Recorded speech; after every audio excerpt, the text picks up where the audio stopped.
David, hi. Can we just start firstly with the story that's come to light this morning, your comments after the Burnley match? Is there anything you want to say on the record at all? Only to say, but it was in the heat of the moment, and I deeply regret the comments I made.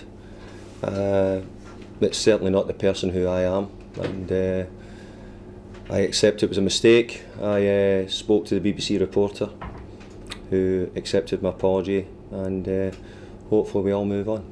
What's been the reaction from the club since then? The club have known about it for 2 weeks. I told Ellis about it 2 weeks ago. So sometimes these things happen in the heat of the moment. You can hear the regret in your voice, though. You obviously were disappointed that it happened. Yeah, it happens, but we're in an industry where, sometimes you'll not always answer things exactly the way you want to. Okay. Can I just say, David, one local women's group is asking for an FA investigation. Do you think that's complete overkill? Well, I think, as I said, if you look at my character, my personality, you think it couldn't be further from the truth. And managers having to do these interviews so soon after games, is it a case that with sort of passions running high, these things can happen? Yeah, it can happen, and I think it's something which for all managers, senior managers and young managers, it's difficult when you're put in front of the camera so quickly after the games. David, can I just ask on this one? Obviously, you've made your point there. You've said that you've spoken to Ellis, you've spoken to the reporter. Can you understand why it was wrong in that instance to say what you said? Yeah, I do. Yeah. David, it's getting tougher and tougher down at the bottom now. Are you seeing enough in your players that you can still pull this off? Yeah, while there's still a chance, mathematical chance, we've got to keep going. I always said that this was going to be a pivotal week because we had two away games. I always thought that we had to win one of them. That hasn't changed. We didn't win the first one. We tried. The players done what they could. We just came up a little bit short on it, but we've got to try and win the next one. I guess it's doubly disappointing, difficult to take when you come off. You've got a narrow 1-0 defeat and you see the other teams that you're up against are all picking up points, which you probably beforehand wouldn't have expected. No, and before, you only look at your own results because your own results are what matter more than anything. But I think when you get to this stage of the season, whether you be at the top of the league or whether you be at the bottom of the league, you need other results to go for you as well. I saw in some of your post-match comments, you said you've been showing the players league tables, videos, goals from the past, how Sunderland teams have managed to pull it off. If you do it this time, will it top all of that? Well, maybe the people here would be able to tell me that better than me because I wasn't in the other situations. But I'd certainly say in this position we're in, it's going to take a real good go, and we're going to have to win an awful lot of games now and get a run of back-to-back wins. But we've done it early in the season. We have to think that it's still there. Football, you never know when football changes. That's the excitement about football. You've been in games throughout the season.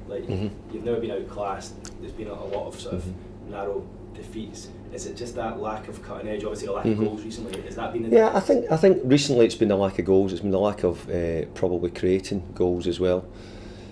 There's been parts of the season where we were conceding goals. At this moment in time, we've sort of solved that a little bit. We've done a little bit better towards that, but we've just not been able to get enough at the creative end. In terms of Leicester, I mean, they've come into form for them, I suppose, at the right time. Are they back to their title-winning form of last season? Yeah, I think that Leicester have shown exactly what they are. I think Leicester were always a good team. I remember when we beat them at home. I think there was a few people thinking were Leicester going to be in relegation trouble. I personally didn't see it, but obviously if you get dragged down there, you hope that you get as many teams round you as you can. But I think Leicester have got enough quality to show that they weren't that sort of team. Were you taking particular interest in the Middlesbrough game yesterday, knowing that if Borough had won, you're keeping sort of another team just sort of in that path? Yeah, well, I think, as I said, you're trying now to look at other results as well. Ultimately, you still need to win yourself. Excuse me, but I think if we could win, then that would give us a chance of getting back into it more than what Middlesbrough or Swansea do.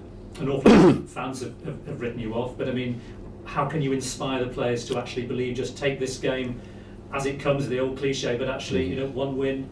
And it becomes a slight chance. It does. Every win builds confidence, and at the moment, we've just not done that in a few games recently where we needed one of them to go for us. And even Saturday was very close. If we'd got something out of the game, I don't think anybody could have complained.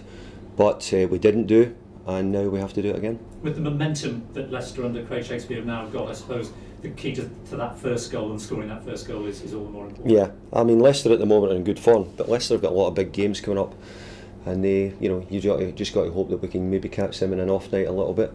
But as you can see, they've sort of got back to more like the form they were in when they won the Premier League last year.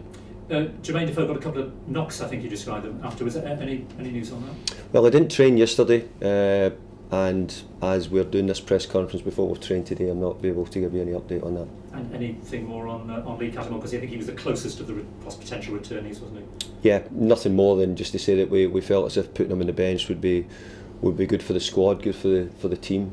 We wanted him back involved, and I said in the last week as well, it doesn't mean to say that he's ready to play, but we're trying to get him back closer to the group as much as we can. David, many supporters will be looking at the league table and feeling a bit deflated about the situation the team's in. I mean, what is your message to them with games to go? You have said that you believe. Yeah, we've got to keep going, right? It's either mathematically impossible for us to stay up, but at this moment in time, well, there's a chance, then we keep going. It's been done before here. The supporters here, I'm sure, are aware of that. They've been in this position a few times, so they'll know. But they'll also see this being a difficult one as well. I've got no doubt about that. In terms of the players as well, just how hard was it to pick them up after the loss at the weekend? Well, it was a game which we felt as if we went about it, we could get something from it. And as I said, maybe for long periods I felt as if we would get something from the game. Even late on, I still thought that we had a goal in us somewhere, but it wasn't to be. So, the players need to go again. We all get ready. Another chance.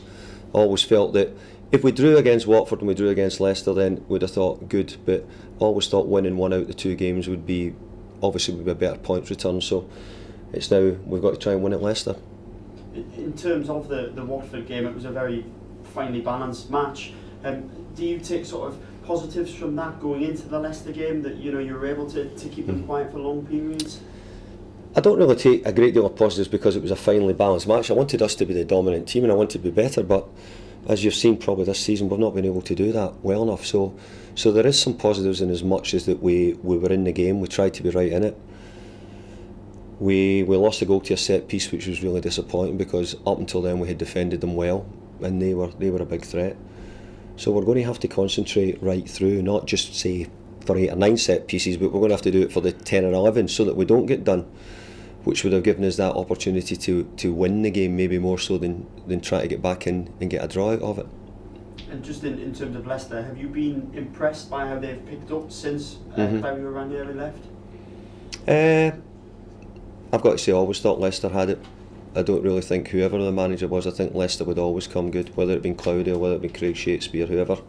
I think Leicester City are a good side.